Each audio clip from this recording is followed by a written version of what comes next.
गुरुजी, जो हम महामंत्र करते हैं हरे राम हरे कृष्ण, उसमें जो हरे लगता है उसका क्या तात्पर्य है? हरे मतलब वो राधा सूचक है। जब हरे कृष्ण कहते हैं तो वो राधा हो जाता है और हरे राम कहते हैं तो वो सीता हो जाता है। हरे आप सभी चैनल को सब्सक्राइब कर लीजिएगा। जो भी YouTube पर देख रहे हैं चैनल को सब्सक्राइब कर लीजिए और शेयर कीजिएगा। राधे राधे दोस्तों, स्वागत है आपका हमारे YouTube चैनल उषा भक्ति मार्ग में। बात करेंगे हम आज ऐसी महिला की जो कि पंडाल में आती है और कहती है गुरुजी 1.5 साल हमारी शादी को हुआ, जिसमें कि हमको पहले बेटी हो गई, तो इस विषय में बेटी हो गई तो पति ने हमें छोड़ दिया और वो हमारे साथ भी नहीं रहते और बहुत ही टॉर्चर या परेशान करते हैं। इस टाइम वो कहाँ रहते हैं ये हमें नहीं पता। आइए दोस्तों देखते हैं कि इस प्रश्न में गुरुजी ने उस महिला को क्या समझाया। दोस्तों आज का वीडियो बहुत ही ज्ञानवर्धक होने वाला है, बीच में छोड़ के ना जाइएगा, बने रहिए हमारे साथ इस वीडियो के अंत तक। अब राधा और सीता से संबंध रखता है। राधे राधे। राधे राधे जी गुरुजी, एकादशी दिन गोपाल जी को चावल नहीं चढ़ाया जाता, तो कच्चा नहीं चढ़ा सकते कि पका के भोग नहीं लगाना है? दोनों मत लगाओ, भोग नहीं लगाना है, भोग फल का लगाओ। आपने कुछ अपने लिए सिंघाड़े के आटे की पूरी बनाई होगी। और रोली में अक्षत लगा सकते हैं। चावल का प्रयोग ही मत करो ना। जी गुरुजी। भगवान को वैसे चढ़ा सकते हैं, भगवान के लिए बुराई नहीं है, खुद के लिए प्रयोग नहीं करना चाहिए। भगवान के लिए है तो ठीक है। जी गुरुजी, राधे राधे। राधे राधे जी। मैं रांची झारखंड से हूँ, शादी मेरी यहाँ हुई है। मैं बहुत सारी परेशानियों से घिरी हूँ, एक परेशानी खत्म होता है दूसरा आता है। हाँ, तो इसका मैं क्या करूँ? मैं बहुत चंचल हो जाती हूँ। क्या परेशानी है आपकी? हस्बैंड को मतलब उनका आकर्षण अपने घर वालों की तरफ है। उनको चाहिए था बेटा और मेरी बेटी हुई, तो वो अपने घर वालों के साथ रहना चाहते हैं, बेटी को और मुझे एक्सेप्ट नहीं कर रहे। पति कहाँ है आपके? अपनी बहन के साथ है। बहन के साथ क्या कर रहे हैं?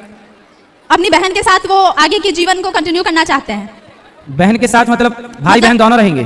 बहन की शादी हो चुकी है, बड़े भाई की भी शादी हो चुकी है, पर अब उनको अगर उनका जो सपना था बेटे का वो पूरा नहीं हुआ कि क्या था मुझे नहीं समझ में आता, पर वो मेरे अगेंस्ट है। कितने वर्ष हुए आपकी शादी के? 1.5 साल। 1.5 साल ही तो हुए, तो बेटी हुई तो बेटा भी हो जाएगा, क्या दिक्कत क्या है? उनकी दिक्कत क्या है मुझे समझ नहीं आ रहा। मैं भाई होता है, किसी को पहले बेटी हो जाती है बाद में बेटा होता है, किसी को पहले बेटा होता है बाद में बेटी हो जाती है, इसमें दिक्कत क्या है? और 1.5 साल ही तो हुए हो, और 1.5 साल में एक ही हो सकता है, या बेटा या बेटी दो हो नहीं सकते। क्यों जी? 1.5 साल एक ही ना होगा? उनको समझ नहीं आ रही। ले आना कल हमारे पास। मेरी उनसे बात नहीं होती, वो अलग रहते हैं। नहीं तो अलग बेटा आप अलग मत रहो। अभी देखो पति को समझाओ, बोले बेटा बेटी आई तो बेटा भी आएगा। बहुत लोगों के पहले बेटी होती है, इसमें क्या बुराई है? उनको समझाओ, पर अलग अभी 1.5 साल से अलग रहोगे तो बहुत बड़ी क्षति होगी। आप साथ में रहो। आपके पति कहाँ है? मैं अपने घर पे हूँ और वो अपना ट्रांसफर करवा के बिलासपुर चले गए हैं। तो सरकारी है वो? नहीं, प्राइवेट है। तो आप भी जाओ वहाँ बिलासपुर पास ही तो है। आप मायके में हो? हाँ गुरुजी। आप अपनी माँ बाप के घर में रहती हो? नहीं, मैं अपने घर पे हूँ, जहाँ उनका घर था, जहाँ मुझे लेकर आए थे शादी करके। अच्छा, ससुराल में हो? हाँ। तो सासू माँ है पास में? नहीं, सास अपनी बेटी के साथ रहती है। और बेटी कहाँ रहती है? बेटी भी रायपुर में ही है। तो फिर आप अपनी ननंद से बात करो कि आपके भाई को क्या दिक्कत है हमसे, उनसे समझो, लेके आना, ननंद को लेके आना। तुम्हारा ननंद भौजाई की दोस्ती करा देंगे, कल ले आना। और आप ना जहाँ पति है बेटा वहाँ जाओ, अलग रहना समझदारी नहीं है। समझाओ, 1.5 साल में बेटी होगी, ठीक तो है। राधे राधे। खुश रहिए, भगवान आपको जल्दी से आपकी हर इच्छाएं पूरी करें। स्नेह महाराज कि आजकल जो लड़कियां होती हैं उनको क्यों कुछ संस्कार नहीं दिया जाता है? ससुराल में इतने शौक से सास ससुर उन्हें बहू बना के लाते हैं और लड़कियां जैसे घर में कदम रखती हैं पूरे घर को विनाश कर डालती हैं महाराज। अब इसका पूरा भार सास के ऊपर आ जाता है। ये क्या है? मेरे को बस इसी का समाधान चाहिए महाराज। समाधान यही है कि प्रत्येक घर में प्रत्येक माँ प्रत्येक बच्चे को बेटा और बेटी को खूब बढ़िया संस्कार दे, तब ये व्यवस्थाएं बनेंगी। परिवार चलाने के संस्कार दें तब व्यवस्थाएं बनेंगी, सब लोग दें तब काम बनेगा। इसलिए पहले से हमारी परंपरा में कहा गया, संस्कार दो बच्चों को, बेटियों को बताओ कि सास ससुर कौन है, पति कौन है, बेटों को बताओ कि नारी का सम्मान क्यों करना चाहिए। अब कोई नहीं बताता, सबको हम याद करा रहे हैं। सब केवल आज के परिवेश में, आज के युग में केवल शराब पी करके लड़कियां तक शराब पीने लग गई हैं और थिएटरों में नाच रहे हैं लोग, शराब पी के क्लबों में नाच रहे हैं। तो अब ये संस्कार क्लबों वाले हैं, तो क्लबों वाली जो क्लबों में लड़कियां नाच रही हैं शराब पीकर, वो कितना अच्छा घर परिवार चलाएंगी, अब देख लो आप। और ये गलती बच्चों की नहीं, माँ बाप की है जो ये परमिशन दे रहे हैं। और कुछ लोगों से कहो कि क्यों जी आप क्लबों में क्यों जाते हैं? बोले आप हमारी स्वतंत्रता पर उंगली उठा रहे हैं। तो आजकल स्वतंत्रता के नाम पर यही हो रहा है। तो ये प्रत्येक घर की प्रत्येक व्यक्ति की जिम्मेदारी है, ठीक है? महाराज होगा, कथाएं हम सुनाते हैं लोगों को, सब यही बताते हैं। महाराज जी, मैं इसलिए परेशान हूँ कि ये घटना मेरे घर में खुद घट गई और मैंने अपनी दोनों बेटियों को इतने अच्छे संस्कार दिए कि वो ससुराल जाके कभी कोई शिकायत नहीं। बहू लेके आई तो मेरे घर में 4 महीने भी हुआ, बहू मेरे को पूरा प्रताड़ित और परेशान कर दी। इसका मैं कैसे समाधान? कहाँ है बहू आपकी? बहू नहीं आई है महाराज। ले आना, हम समझाएंगे। नहीं महाराज, वो चली गई घर से। चलो चली ही गई तो जाने दो। और हम लोग को पूरा आरोप लगा के चली गई। वो तो होता ही है, यही तो होता है। महाराज इसका समाधान कैसे होगा? समाधान समय के साथ होगा, समय सबका समाधान करता है। राधे राधे गुरुजी। गुरुजी, मेरा प्रश्न ये है कि दुर्गा सप्तशती में माँ बोल रही है कि आकाश ब्रह्मा विष्णु महेश को मैंने पैदा किया है। हाँ। गीता में भी वही बोल रहे हैं, रामायण में भी वही बोल रहे हैं और भागवत में भी वही बोल रहे हैं। तो कौन सा पहले है ये बताइए गुरुजी, उलझन बहुत है क्योंकि सभी का पाठ करती हूँ मैं। आपके घर में आपकी जेठानी है, नहीं गुरुजी देवरानी है, लेकिन हम लोग बाहर रहते हैं। सास? है अच्छा, किसी के घर में जेठानी भी है और देवरानी भी है और सास भी है, जी। टोटल 4 महिलाएं हैं। जी गुरुजी। तो कभी जेठानी बोलती देवरानी से कि आज घर का भोजन पानी तुम बना लो, जी तुम ये काम कर लो। जी गुरुजी। तो आज घर का भोजन जेठानी ने बनाया, तो कल देवरानी ने बनाया, तो परसों छोटी वाली ने बनाया, फिर उसके बाद सास ने बोला कि आज मैं बनाऊंगी। काम वही है, घर वही है, लेकिन कभी उसी काम को आपने किया, कभी जेठानी ने, कभी देवरानी ने। उसी प्रकार सृष्टि उत्पन्न करना काम है।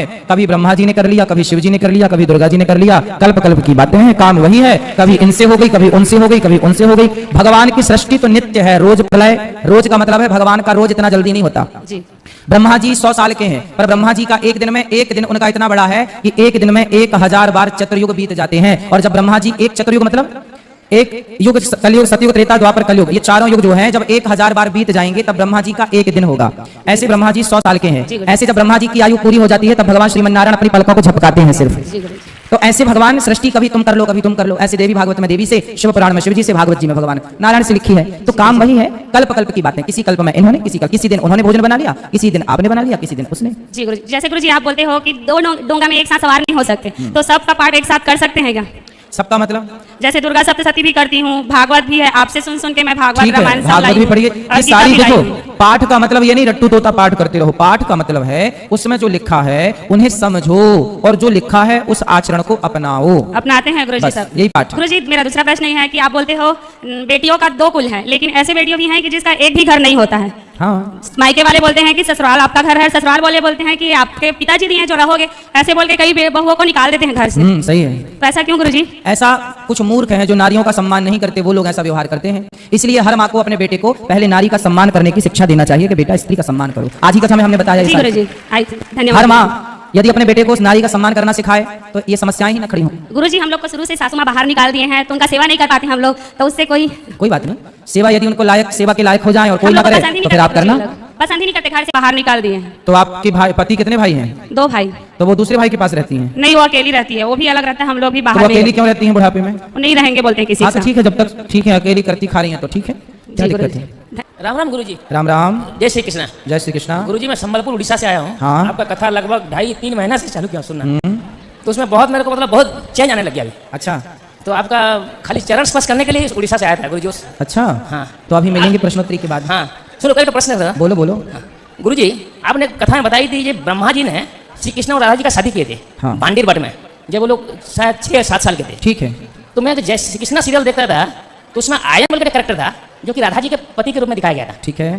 तो ये मतलब असंजमस हो गया, मतलब इनके परिवार नहीं जान पाए। जो टीवी में आप सीरियल देखते हैं, हाँ। वो सीरियल में तो नमक मिर्ची लगा के शास्त्रों से उनका कोई लेना देना नहीं होता। हाँ। वो उसे और रोमांचित बनाने के लिए, ताकि लोगों को अच्छा लगे, उससे रियल में कोई है या नहीं मतलब नहीं है, वो अपने से जोड़ते हैं ताकि वो लोगों को ज्यादा, वो लोग उनके टीआरपी बढ़े, लोग देखें।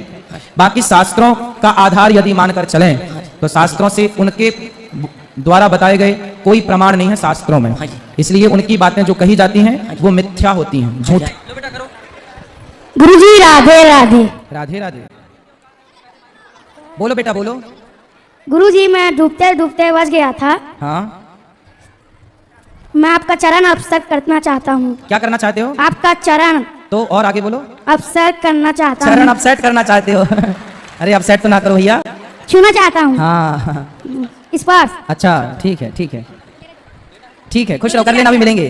गुरुजी राधे जी। गुरुजी पढ़ने में कमजोर है, पढ़ाई भी नहीं करता है। नहीं पढ़ेगा? नहीं जाता है स्कूल, जाने के लिए तो नहीं जाता है। समझ में आ रहा है कितना पढ़ता है वो? नहीं जाता ये ना। पढ़ना अब नहीं, स्पर्श को अपसेट बोलोगे? गुरुजी ये ना क्रिकेट ज्यादा खेलता है, हाँ? क्रिकेट में इसका ज्यादा ध्यान है। नहीं, खेलना भी जरूरी है। नहीं खेलता भी तो नहीं है, नहीं मोटू क्यों होता? हाँ, नहीं क्रिकेट जाता है खेलने के लिए, लेकिन स्कूल नहीं जाता है। खेला भी करो अच्छे से ताकि फिट रहो, और राधे पढ़ा भी राधे। करो। जी, आपके चरणों में दंडवत प्रणाम दास का। खुश रहिए। महाराज जी मैं आपको बहुत बहुत धन्यवाद करने आया हूँ। किस बात का? क्योंकि आपकी कथा सुन के मेरी जिंदगी बहुत चेंज हो गया। मैं 20 साल तक प्राइवेट नौकरी करता रहा, लेकिन आपके कथा आप बोलते रहे कि खुद का बिजनेस करो, छोटा ही सही लेकिन खुद का करो, लेकिन मैं अपने हिम्मत नहीं कर पाता था। लेकिन आपके कथा सुनकर मैंने हिम्मत किया, 2021 में खुद का बिजनेस चालू किया, आज 3 साल से आपके आशीर्वाद से बहुत अच्छा चल रहा है। वाह, देखिए नौकरी लेने वाले थे ये, बाद में देने वाले बन गए। और हम पति पत्नी दोनों आपकी कथा सुन के व्रत चालू किया हमने एकादशी का। वाह। प्रधानपति साथ में आई हुई है और आपका चरण स्पर्श करना चाहते हैं। खुश रहिए। राधे राधे। राधे राधे। राधे राधे बेटा, राधे राधे। गुरुजी मैं अकेला अपने घर में हूँ। मेरे पिताजी इस दुनिया में नहीं रहे हैं और मैं अकेले, मेरे 3 बच्चे हैं, 2 बेटियां 1 बेटे, अब मैं अकेला बहुत परेशान रहता हूँ गुरुजी। पत्नी आपकी? मेरी पत्नी हमारे साथ में गुरुजी। तो अकेला क्या बोल रहे हो? अकेला मतलब कि अब अकेला पूरा बोझ उठा रहे हैं। हाँ? मम्मी को देखना, घर परिवार देखना, गांव देखना, सब जगह कले गुरुजी। अरे ये परिवार, एक पत्नी, 2 बच्चे, 1 माँ, ये कोई बोझ है क्या? बोझ नहीं गुरुजी, एक्चुअली क्या गांव में घर है, बड़े पापा हैं, सबको मतलब समझाना, घर परिवार हिस्सेदारी सब बहुत दिक्कत है गुरुजी। सबको समझाना मतलब सबको कैसे आप अब समझा? जैसे पिताजी हमारे चले गए हैं, हाँ। बंटवारा गांव में हमारे बड़े पिताजी हैं, बंटवारा नहीं हो रहा था। हम लोग कोरोना काल में हमारे पिताजी एक्सपायर हो गए थे बॉम्बे में, और हम यहाँ रायपुर से 5 दिन में रायपुर से बॉम्बे पहुंचे थे। ठीक है। और उसके बाद अपने पिताजी की अस्थि लेके हम बनारस गए थे, मणिकंठा घाट। हाँ। उसके बाद से हम गाँव में 2 साल रहे लॉकडाउन में, वहाँ बहुत परेशान हुए गुरुजी, बहुत परेशान है। और क्या करते हो? गुरुजी हम छोटा सा काम करते हैं, कांच लगाते हैं, रायपुर में 10 साल हो गया। क्या बनाते? कांच? कांच का काम करता हूँ, कांच टफन लगाता हूँ। कांच टफन? हाँ। ठीक है, तो आप पैसा कमाओ मेहनत करके और परिवार की सेवा करो, क्या बुराई है? दिक्कत थोड़ा सा बुराई यही गुरुजी की थोड़े में आपस में झगड़ा हो जाता है। किस चीज का? हमारा, हमारी वाइफ का। अरे वाइफ ना बोलो, धर्म पत्नी बोलो। धर्म पत्नी जी। बात कराओ पत्नी से अपनी, खड़ी हो जाए।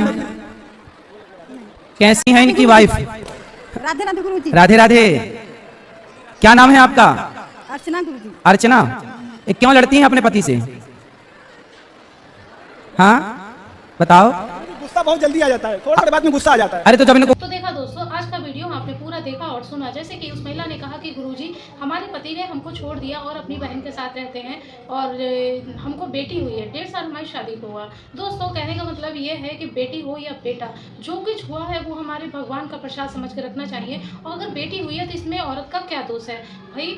जो भी दोष है, जो भी है, आप पति पत्नी को मिलके ही आपने ये सब तय किया है। लेकिन इसका मतलब ये नहीं कि बेटी हो गई तो आपने छोड़ दिया, अपनी बीवी को छोड़ दिया, या आप कहीं और रहने लगे, किसी और से शादी कर ली। तो ये इसका सॉल्यूशन नहीं है। कहने का मतलब है अगर आज बेटी हुई है तो कल बेटा भी होगा। किसी को पहले बेटी बाद में बेटा होता है, या पहले बेटा या बाद में बेटी होती है, ऐसा होता है। लेकिन दोस्तों आपकी क्या राय है? आपको आज की वीडियो से क्या ज्ञान प्राप्त हुआ है? आप हमें कमेंट बॉक्स में कमेंट करके बता सकते हैं। और हाँ, अगर अभी तक आपने हमारे चैनल को सब्सक्राइब नहीं किया है तो आप हमारे चैनल को सब्सक्राइब कर लें, हमारी वीडियो को ज़्यादा से ज़्यादा लाइक व शेयर करें, कमेंट बॉक्स में राधे राधे लिखना ना भूलें। मिलेंगे ऐसी ही किसी अन्य वीडियो के साथ, तब तक के लिए राधे राधे।